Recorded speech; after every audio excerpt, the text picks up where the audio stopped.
Hi there, I'm Ian. I'm a bit of a jack of all trades, and today we're going to be replacing a spool valve gasket or a vtec valve gasket on this Honda Stream.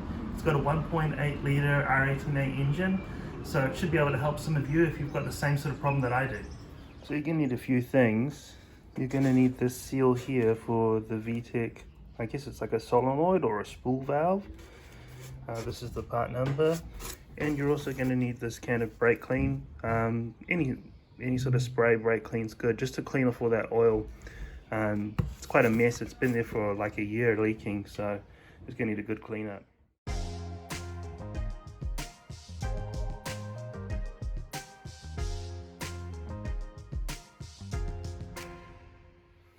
So this is an R18 engine in a Honda Stream, but you'll probably also see this engine in quite a few other models. I think they even use it in I think it's a Honda HRV, which is quite a recent model.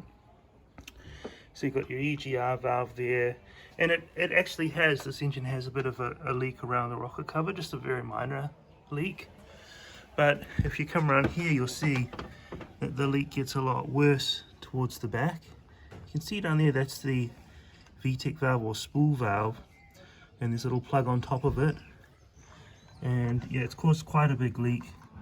I'll probably be able to show you a bit better further down, but yeah, it's leaking quite badly and it's causing a lot of issues. Luckily it hasn't got on the belt yet though, so we'll see what we can do about it. Yeah, so I've managed to get underneath it. You can see the gearbox is basically quite dry, but over here on the lower engine mount and on the subframe you can see quite a bit of oil collecting on this side, but you can see that it's starting from higher up and running down. So it's something that you need to do. You need to get into the top and get to that valve, replace the gasket. There should be 3 10mm bolts to undo it and a bracket.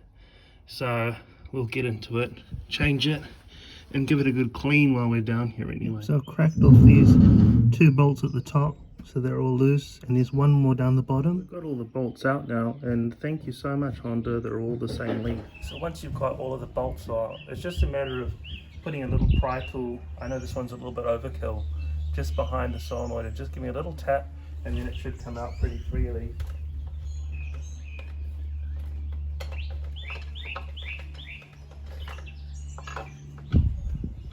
Just a little wiggle, and there she comes.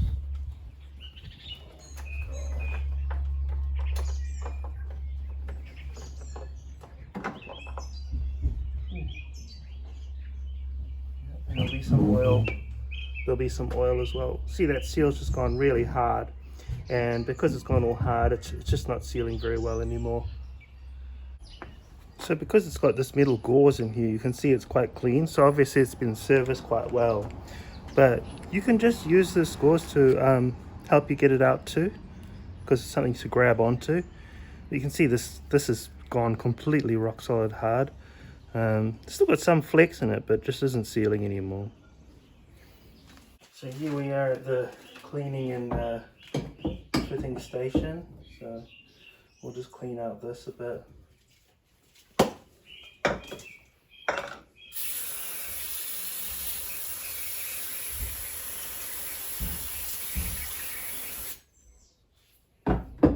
That's a good job. And then we can just fit this new seal. You can't get it in wrong because there's only really one way it goes in. It's not going to go the other way. So the seal, it just sits in there. And it's got these little notches, so you just push those down and that should hold it into position. Yep. And then we'll just bolt it on and that should be it. That's it fitting there. Of course, we just need to clean up as well, get rid of all that, that rubbish that's down there, all that oil. Look at all those birds are attacking each other. What's going on over there? Oh my god. They're going nuts. I'm surprised you can even hear me.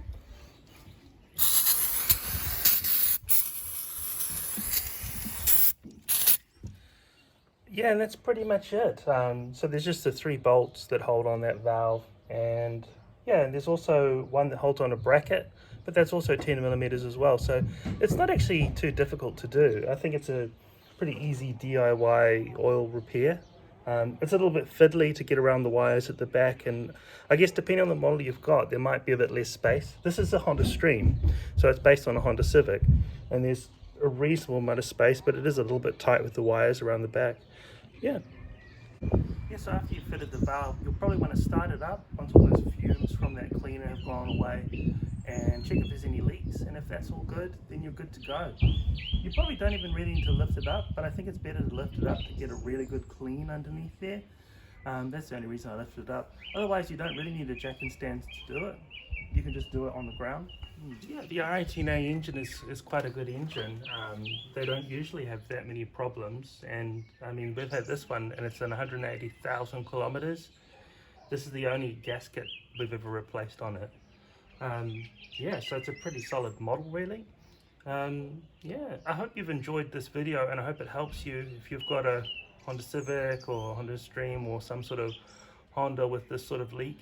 And a good telltale sign though is if you look down underneath the engine and on the lower engine mount, if that's full of oil, start looking higher up, because usually with oil leaks you always start at the top and then start to work your way down. And yeah, and that's exactly where the seal is, on the rear right side, by the just behind the oil cap. So yeah, have a look there first, unless of course you've like haphazardly filled with oil and just spilt it everywhere. Have a good look at that seal. Thanks.